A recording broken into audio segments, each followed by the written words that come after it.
बिस्मिल्लाहिर्रहमानिर्रहीम। ये कंटिन्यूशन है पिछली वीडियो की। तो मैं एग्जांपल दे रहा था कि कुछ चीज़ें ऐसी होती हैं कि जैसे अगर वो 50,000 रुपये किलो इंपोर्ट हो रही है पाकिस्तान में, तो आप उसके HS कोड को चेंज करके उसको, अगर फ्रेगरेंस है क्रूड फॉर्म में कोई, और आप उसको कोई बके मेंशन कर दें और उसकी प्राइस हो जाए 2,000 रुपये किलो, तो अब वो जितनी भी उसके ऊपर ड्यूटीज़ और डिफरेंट चीज़ें कैलकुलेट होनी है वो उस रेट के ऊपर होनी है जो HS कोड आपने लिखा होता है। एक्सपोर्ट में HS कोड आपके एंड पे तो यहाँ पर इन्वॉल्व नहीं होगा, लेकिन जब यही चीज़ आपके इंपोर्टर के पास जाएगी तो वहाँ पे वो जो HS कोड आपने लिखा होता है वहाँ पे वो इन्वॉल्व होता है। तो उसके एंड पे जो भी उसके कॉस्ट आनी है वो बेस करती है आपकी कस्टम, यहाँ पे जो कस्टम क्लियरेंस हो रही है वो किस हेड में हो रही है। तो अगर आप का जो बायर है जो आपसे इंपोर्ट कर रहा है वो आपसे कहता है कि भाई आप ये जो फैब्रिक आप मुझे एक्सपोर्ट कर रहे हैं आप इसको इस HS कोड में डालें, जबकि आप समझते हैं कि ये इस HS कोड की है, तो यहाँ पे कुछ चीज़ें जो मैनिपुलेट हो जाती हैं। तो इस तरह मतलब मैं कुछ अनएथिकल नहीं बता रहा, मैं जो मार्केट की प्रैक्टिस है वो बता रहा हूँ कि मार्केट में कुछ प्रैक्टिसेस ऐसी भी होती हैं जिनको बताया नहीं जा सकता। लेकिन जब आप अपने किसी कस्टम क्लियरिंग एजेंट से बात करते हैं या जो आपके इंपोर्टर की डिमांड है उसको डिस्कस करते हैं, तो वो आपको कुछ ना कुछ ऐसी सजेशन जो वर्केबल होती हैं वो गाइड कर देते हैं। तो यहाँ पे आप अपने कस्टम क्लियरिंग एजेंट से बेनिफिट ले सकते हैं कि जो आपका इंपोर्टर डिमांड कर रहा है या जिसमें उसका बेहतर फ़ायदा है, क्योंकि आपने उसे नेक्स्ट ऑर्डर लेना है। आपने इंपोर्टर को इसीलिए फैसिलिटेट कर रहे होते हैं कि आपने उसे नेक्स्ट ऑर्डर भी लेना है। अगर इंपोर्टर को एक ही सप्लाई के अंदर इतना उसका ख़र्चा हो जाए या उसकी प्राइस कॉस्ट इतनी बढ़ जाए कि वो आगे मार्केट में अपनी मार्केट में उस प्रोडक्ट को सेल ना कर सके, तो नेक्स्ट पर कभी भी आपसे वो चीज़ नहीं मंगवाएगा, आपको ऑर्डर नहीं मिलेगा।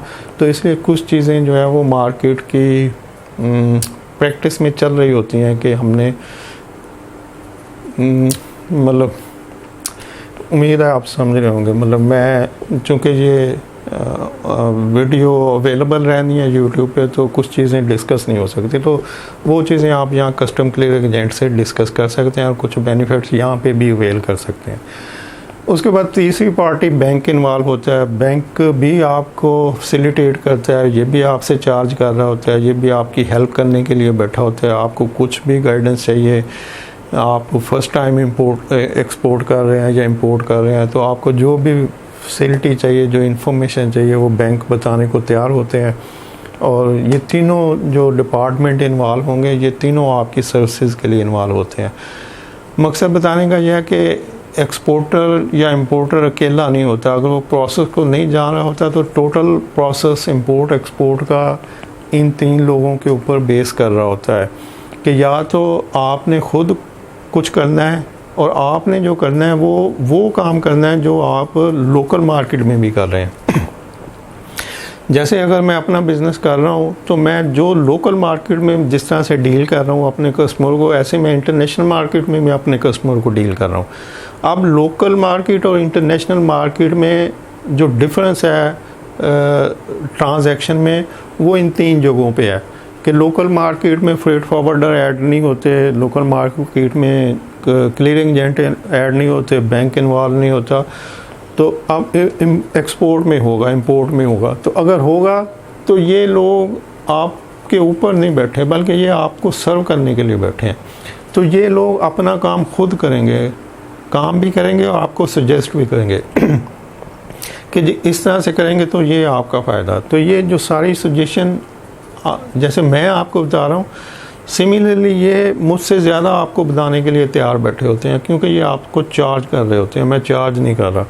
तो हर वो इन्फॉर्मेशन जिसके मतलब आपका डाउट है वो आप इनसे पूछें। प्रोसेस सिंपल ये है, ये सारे का सारा प्रोसेस ऑर्डर रिलेटेड है, इसको आप बिल्कुल स्किप कर सकते हैं उस सूरत में जब आपका कोई रिलेटिव, कोई फ्रेंड, कोई एसोसिएट ऐसा वहाँ पे अवेलेबल है जिसने आपसे इंपोर्ट करनी है। वो आपको कहता है कि यार ऑर्डर अवेलेबल है, बस आप वहाँ से प्रोडक्ट उठाओ और मुझे एक्सपोर्ट कर दो। तो अगर इस तरह की फैसिलिटी अवेलेबल है तो ये सारे का सारा प्रोसेस जो है ये तो ख़त्म हो गया। तो अब रह गया ये प्रोसेस इतना कि जी आपने सिर्फ एक्सपोर्ट करनी है, ऑर्डर आपके पास अवेलेबल है।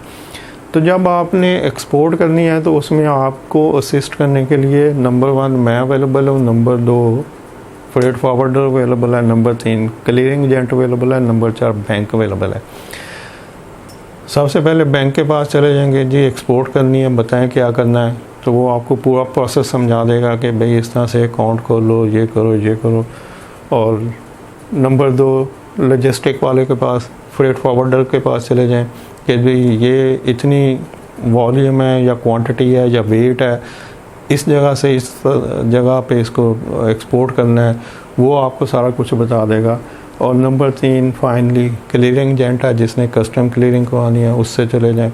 तो ये सब लोग आपको वो सारी इन्फॉर्मेशन दे देंगे जो आपको रिक्वायर्ड होगी, और आपका ये सारे का सारा प्रोसेस इसमें इसको लॉजिस्टिक को फ्रेट फॉरवर्डर ने हैंडल कर लेना है। एलसी टर्म्स भी आपको बैंक वाले बताएंगे कि भी आपने जो एलसी खुलवानी है इंपोर्टर से, उसमें ये चीज़ें ज़रूर ऐड करवाएं ताकि आपकी पेमेंट ना रुके। तो ये एलसी टर्म्स आपको बैंक इन्फॉर्म कर देगा। उसके बाद लॉजिस्टिक फ्रेट फॉरवर्डर हैंडल कर लेगा, कस्टम क्लियरिंग एजेंट हैंडल कर लेगा।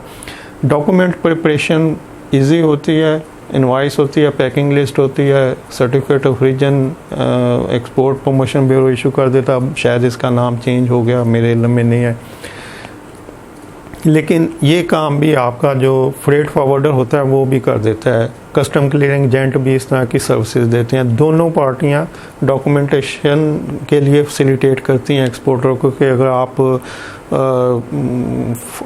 कभी कभार एक्सपोर्ट करने वाले लोग हैं तो आपको सारा सेटअप लगाने की ज़रूरत नहीं है। आप अपने जो डॉक्यूमेंट्स प्रिपेयर करवाने हैं एक्सपोर्ट के, वो आप कस्टम क्लियरिंग एजेंट से भी करवा सकते हैं, फ्रेट फॉरवर्डर से भी करवा सकते हैं। तो ये आपको सारा कुछ करके एक पूरा पैक ऑफ पेपर जो है ओरिजिनल पेपर वो कंपाइल करके बाइंड करेंगे और आपसे कहेंगे सर ये आपका डॉक्यूमेंट्स है, एनवेलप के अंदर सीधे बैंक जाएं और अपनी पेमेंट ले लें। तो आप ये डॉक्यूमेंट्स भी इनके ऊपर छोड़ सकते हैं या ख़ुद भी कर सकते हैं इनकी गाइडेंस के थ्रू।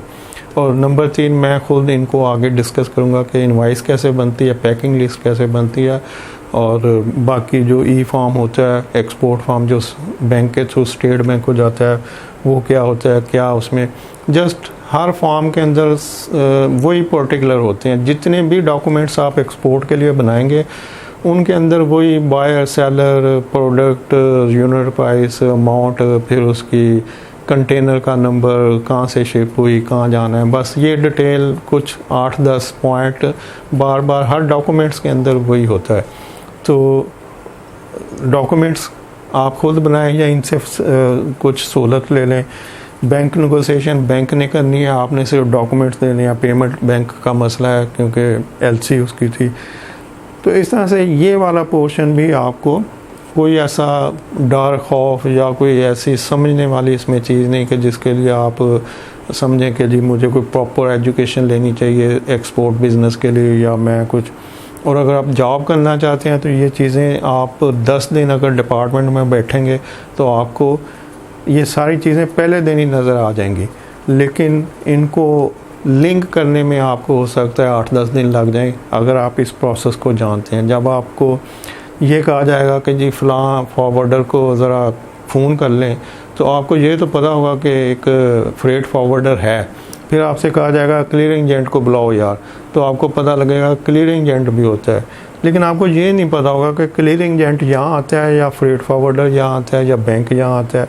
तो process to A to Z जो होगा कि पहले ये होगा, ये होगा, ये होगा, वो ये वाला प्रोसेस है। अब ये चीज़ें बड़ी आसानी से अगर जॉब में है तो आपको जॉब में समझ आ जाएंगी, और अगर आप बिज़नेस करना चाहते हैं तो तब भी ये कोई बहुत बड़ा हवा नहीं है कि जिसके लिए आप परेशान हो। उम्मीद है आप इन्फॉर्मेशन को पसंद करेंगे। नेक्स्ट हम इंशाल्लाह इसको कंटिन्यू करेंगे, लेकिन वंस इन ए वीक। अगर आप मेरे इस चैनल @jobbiz को देखें तो यहाँ पर कोई 500 से ज़्यादा प्रोक्योरमेंट के ऊपर, सप्लाई चेन मैनेजमेंट के ऊपर वीडियो लेक्चर अवेलेबल हैं, इंपोर्ट के ऊपर भी अवेलेबल हैं। तो हम मंडे, ट्यूसडे, वेडनेसडे, थर्सडे 4 दिन जो हैं वो प्रोक्योरमेंट एंड सप्लाई चेन के लिए फिक्स हैं। फ्राइडे का जो है वो डिफरेंट क्वेश्चंस आते हैं, उनमें से किसी एक को मैं सेलेक्ट कर लेता हूँ। सैटरडे इंपोर्ट के लिए होगा और संडे जो है वो एक्सपोर्ट के लिए होगा। तो इस तरह से ये 7 डे जो वर्किंग है वो चलती रहेगी। आपका कोई भी क्वेश्चन हो तो आप कमेंट्स में लिख सकते हैं। Thank you. अल्लाह हाफिज़।